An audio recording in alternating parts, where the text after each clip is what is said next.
Nous terminons le Perek Tet aujourd'hui, la page Tzadik Tet Amoud Aleph, Zeu Shamara Katuv, sur les 4 dernières lignes du Perek. La fin du Perek Tet est consacrée à une faute très particulière. Pgam Brit, Zera Levatala. Cette faute qui est tout à fait spéciale et qui nécessite donc aussi une solution tout à fait spéciale. Cette faute va blesser le corps et la neshama au niveau du cerveau. L'Admour Zaken rapportait le Tana de Veliaou qui demandait « Que doit-on faire si on a commis cette faute ?» Et il répondait « On doit étudier 2 fois plus la Torah pour rattacher la corde, mais pas avec un nœud simple, avec un nœud double. » Pourquoi l'étude de la Torah serait la solution pour cette faute? Pourquoi pas la tzedaka ou une autre mitzvah? Pourquoi pas la tfila ou aller se tremper au mikvé? C'est que l'étude de la Torah est la solution adéquate, parce que Zera Levatala, c'est une faute qui porte atteinte au cerveau. Et il faut donc réparer le cerveau en étudiant la Torah avec notre cerveau. Alors dans les mots, Zeu Shamara Katuv, c'est ça que dit le Pasuk. Chesed ve'emet yichu par avon. Pasuk dans Mishlé qui dit, avec Chesed ve'emet, Chesed c'est la bonté, la tzedaka, emet nous allons dire tout de suite, ein emet à la Torah, yichu par avon. C'est de cette manière que les fautes seront pardonnées, ve'en emet à la Torah, roulé. Le Pasuk dit, comment la faute sera pardonnée, yichu par avon, Chesed ve'emet. Chesed, la tzedaka. Emet, la Torah. Nous avons appris dans le Perek Gimel qu'après avoir fait tchouva, on pourrait retrouver la face de Dieu, la face devant Dieu plutôt. On pourrait retrouver la situation antérieure à la faute, soit en apportant un korban à l'époque du Beth Amikdash, soit en jeûnant après la destruction du Beth Amikdash quand on avait encore la force de jeûner. Et comme nous, à notre époque, nous n'avons pas la possibilité d'apporter un korban au Beth Amikdash. Et nous n'avons pas non plus la force de jeûner. Alors à notre époque, on devait donner énormément la tzedaka. Chesed, c'est la tzedaka. Je comprends pourquoi la tzedaka peut permettre d'être associée à Yichu Paravon, à la Kapara. Mais pourquoi Emet? Que viendrait faire l'étude de la Torah dans cette histoire? Mais avec ce que l'Admour Zaken nous a déjà expliqué, on comprend. L'étude de la Torah va apporter au cerveau la réparation nécessaire après ce Pgam Brit. L'Admour Zaken termine le Perek et dit Ve'avon bet Eli. La faute de la maison d'Eli, de la famille d'Eli. Il s'agit d'Eli à Cohen. Ce n'est pas avec des korbanot que cette faute sera réparée. Aval mitkaper betorah b'gminut rasadim. Mais ça pourrait être réparé avec la Torah, avec Gminut Rasadim, en faisant le bien qu'il dit Besof Perek Hamad, Rosh Hashanah, comme c'est expliqué à la fin du premier Perek de Masechet Rosh Hashanah. Eli, c'était un Kohen Gadol. Quand le Mishkan était installé à Shiloh, c'est là et à cette époque que Hana est venue prier pour avoir un enfant. Elle aura un enfant, ce sera Shmuel Hanavi. Et c'est de cette fille-là de Hana qu'on apprend de nombreux halachot concernant la façon dont on doit prier. On doit prier à voix basse, avec beaucoup de concentration, etc. Eli était le Kohen Gadol à cette époque, mais ses enfants ont mal tourné. Alors il y a différentes versions de l'histoire à ce sujet. Selon une certaine version, on leur reproche d'avoir consommé la viande des korbanot avant que les graisses ne soient posées, ne soient portées sur le misbéach. Selon une autre version, et c'est celle qui nous intéresse, on leur reproche d'avoir profité de leur position, de leur fonction de Kohanim dans le Beth Amikdash, soit pour abuser les femmes qui venaient apporter des korbanot ou pour les séduire. Et ils ont été sanctionnés pour cette faute. Toutes les générations qui vont suivre dans cette famille vont mourir très jeunes. Le Pasuk dit V'chol marbit betra yamutu anashim. Et ces familles étaient connues à Yerushalayim. On savait que dans ces différentes familles, eh bien, on ne dépassait pas l'âge de 18 ans. Ils étaient tous descendants de la famille de Eli Cohen. Il fallait donc se dépêcher, se marier suffisamment jeune pour avoir des enfants parce que la vie était très courte pour les personnes de cette famille. Parmi les descendants des enfants d'Eli Cohen, on trouve pourtant 2 personnages illustres que l'on connaît quand on apprend un peu la Gemara, Abaye et Rabba. Ils se sont engagés tous les deux avec beaucoup de force, avec beaucoup de flamme, d'intensité dans l'étude de la Torah. Et c'est ce qui a permis à la Xéra à ce mauvais décret d'être aboli pour eux, puisque Rabba a vécu jusqu'à 40 ans et Abaye a vécu jusqu'à 60 ans. Pourquoi Abaye a vécu plus que Rabba? Parce qu'en plus, il a fait Gminut Rasadim, il a beaucoup donné la tzedaka. Et Talmud Bavli raconte aussi, Masechet Rosh Hashanah, qu'il y avait une autre famille, une famille à une époque différente, à l'époque de Rabbi Yochanan ben Zakkai, donc une famille qui vivait à Yerushalayim, où personne ne dépassait l'âge de 18 ans. Et ils sont allés consulter Rabbi Yochanan ben Zakkai, et il leur a dit, vous êtes peut-être des descendants de Eli Cohen, alors engagez-vous dans l'étude de la Torah. Ils ont suivi son conseil, et ça a fonctionné. On a donné à cette famille le nom de Rabbi Yochanan, parce qu'il leur a donné le conseil qui les a sauvés. Tout cela pour nous dire que l'étude de la Torah, c'est la solution adéquate. Comment ils ont obtenu que le mauvais décret soit levé? Par l'étude de la Torah. Quelle était la faute des Bnei Eli? Pgam Brit, justement. Et cette faute a bien été réparée par l'étude de la Torah, une étude profonde, motivée et intense. Et quand on parle d'étudier la Torah avec cette motivation profonde, avec beaucoup de force, ça ne veut pas dire qu'on abandonne tout et qu'on étudie la Torah du matin jusqu'au soir. Ça veut dire que ça devient pour nous quelque chose de prioritaire. On raconte qu'un certain chassid Rabbi Yehuda Haezil Meomil après s'être marié, est allé voir l'Admour Haïm-Tsaï, Rabbi Dovber, pour prendre un conseil, savoir dans quelle direction il devait s'engager. Lui, il a pensé qu'il pourrait être un melamed, un moré, un enseignant au cheder. Et il ne savait pas trop dans quelle direction se tourner après son mariage. Il y avait beaucoup de monde qui venait voir le Rabbi, l'Admour Haïm-Tsaï, Rabbi Dovber, et il n'y avait que très peu de temps pour poser la question au Rabbi et obtenir sa réponse. La file était très longue, et donc il a eu quelques instants pour poser sa question, et il a obtenu la réponse, mais c'était pas la réponse qu'il voulait. Le Rabbi lui a dit d'ouvrir un magasin, d'ouvrir une boutique, de se lancer dans le commerce. Et immédiatement après, il était déjà dehors. Il n'a pas eu le temps de répondre au Rabbi, de lui expliquer qu'il avait pensé que ça pouvait se passer autrement, qu'il avait d'autres ambitions. Le commerce, il aurait voulu plutôt une activité qui soit plongée davantage dans l'étude, dans le limoud, dans la Torah. Alors, quand il en a parlé à ses amis lui ont dit peut-être que tu pourrais poser ta question encore une fois et en parler au Rabbi de tes doutes, de tes questions, lui expliquer que c'était pas vraiment ce à quoi tu t'attendais. Alors, après plusieurs jours, il a de nouveau été rencontrer le Rabbi. Cette fois, c'était un peu plus calme. Et le Rabbi lui a dit, mais il me semble que tu es déjà venu me voir et tu m'as déjà posé cette question et je t'ai dit d'ouvrir un magasin. Apparemment, ça ne te convient pas. Tu veux être un melamed, tu veux être un moré pour pouvoir être investi davantage dans l'étude de la Torah. Mais je vois que tu n'as pas compris. Tu as déjà entendu parler de la ville de Shklov, lui a dit le Rabbi Dovber, l'Admour Haïm-Tsaï, lui a dit, tu as déjà entendu parler de la ville de Shklov. Il y a là-bas beaucoup de commerçants. Et les commerçants de la ville de Shklov se rendent à Leipzig. Leipzig, c'est une ville dans laquelle se tient une grande foire. 9 mois dans l'année, il y a une foire extraordinaire. Beaucoup de commerçants viennent, achètent, vendent de la marchandise. Et les commerçants de la ville de Shklov vont se rendre là-bas. Il y a 1 mois pour s'y rendre. 1 mois de trajet pour s'y rendre. 1 mois pour revenir de la ville de Shklov. Et 9 mois qu'ils vont passer sur place pour mener leurs affaires, vendre et acheter de la marchandise. Finalement, ces commerçants de la ville de Shklov passent 11 mois en dehors de chez eux et il reste 1 seul mois dans leur ville, dans leur maison. Mais alors, tu t'es pas posé la question, pourquoi on les appelle les habitants de la ville de Shklov? On aurait dû dire que c'est des commerçants de Leipzig, puisque finalement la majeure partie du temps, ils la passent à Leipzig. Et on les appelle les commerçants de la ville de Shklov parce que tout le temps qu'ils passent à Leipzig, en vérité, c'est dans un seul objectif. Le temps qu'ils passent à Leipzig, ce n'est que le moyen de pouvoir passer 1 mois dans la ville de Shklov. Leur objectif, c'est le mois qu'ils vont passer chez eux à la maison, 1 mois dans l'année dans la ville de Shklov. Et c'est pour ça que ces commerçants sont appelés les commerçants de la ville de Shklov. Et il en va de même pour toi. Toute la journée quand tu seras dans ton magasin, c'est justement pour l'heure que tu vas savoir libérer après ta journée de travail. Toutes les heures que tu auras passées dans ton magasin tout au long de la journée auront pour objectif cette heure que tu vas pouvoir consacrer à l'étude de la Torah. Bon, alors Rabbi Yehuda il a ouvert un magasin et c'est ce magasin qu'il a tenu toute sa vie, avec lequel il a obtenu sa parnassa. Et puis une fois, il a tout de même voulu essayer. Il a voulu être un melamed, il a voulu être un moré, mais ça n'a pas fonctionné, il n'a pas réussi, et donc il est retourné dans son magasin.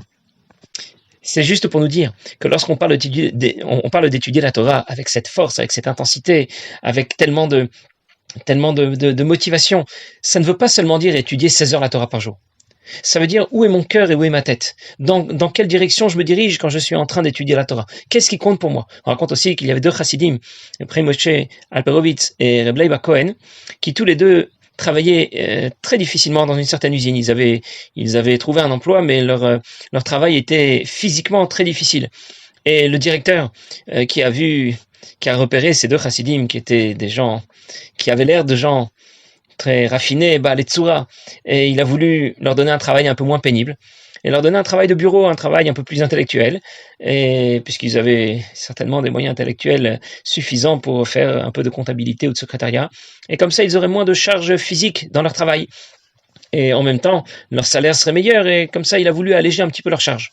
Et Reb Leib Cohen était tout à fait satisfait de son nouveau travail. Mais après, Moshe, lui, a été voir le directeur et lui a dit qu'il n'était pas intéressé par ce nouveau poste et qu'il préférait aller travailler comme auparavant. Alors Reb Leib était très étonné. Pourquoi son ami Reb Moshe préférait faire ce travail très difficile, qui était moins bien payé, un travail physique?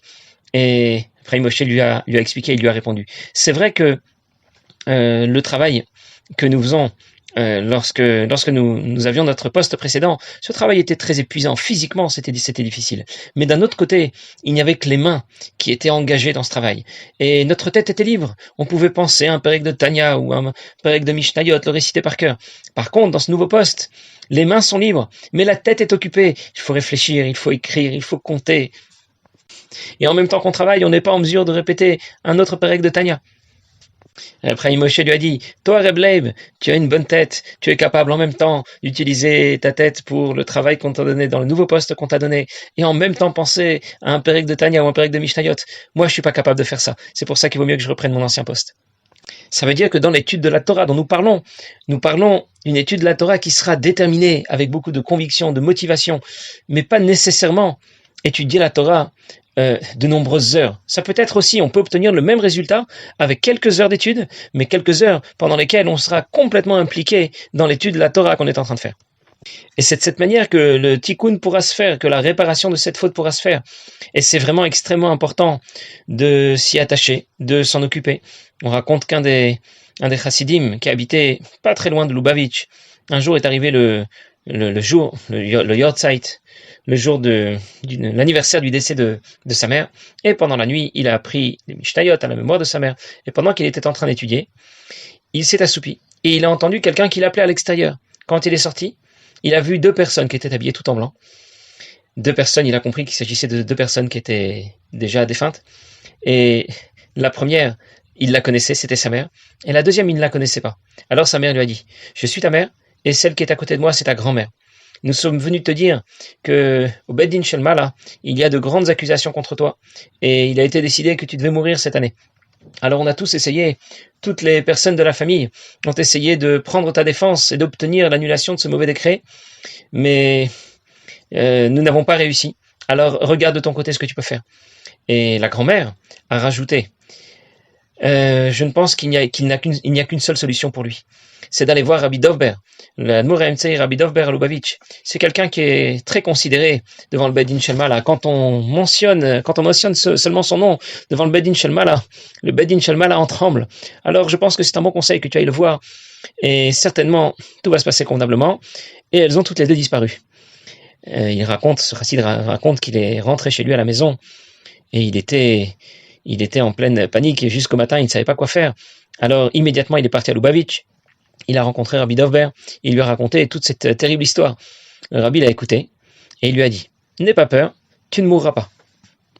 Et Rabbi Dovber lui a demandé, est-ce qu'à l'époque de son père, l'Admour HaZaken, il avait déjà rencontré l'Admour HaZaken? Et il lui a dit, oui, bien sûr, je suis déjà venu plusieurs fois et j'ai déjà rencontré plusieurs fois l'Admour HaZaken. Et Rabbi Dovber lui a dit à notre chassid, et est-ce que tu as bien suivi les prescriptions, le tikkun qu'il t'a donné pour tes fautes de jeunesse? Et je me suis rappelé qu'effectivement, je n'avais pas été jusqu'au bout du tikkun qu'il m'avait donné. Je l'avais engagé, puis ensuite, j'étais un peu faible, j'étais un peu malade, et donc je n'ai pas vraiment terminé tout le programme que l'Admour HaZaken m'avait donné. Alors, Rabbi Dovber lui a dit à ce chassid, tu vas terminer ce que mon père t'avait dit de faire, et une fois que ton tikkun sera terminé, tu n'auras plus aucun souci à te faire et tu resteras en vie. Et Baruch Hashem, c'est ce qui s'est passé cette année-là. Bien sûr, non seulement il n'est pas mort, mais en plus, il a eu beaucoup de réussite cette année-là, matériellement, spirituellement. Voilà donc pour conclure comment est-ce qu'on doit réparer, comment il est possible de réparer cette faute, Pgam Abrit Zera Levatala, ce qui correspond essentiellement à une paire de semences en dehors d'une relation, dans le cadre d'une relation interdite.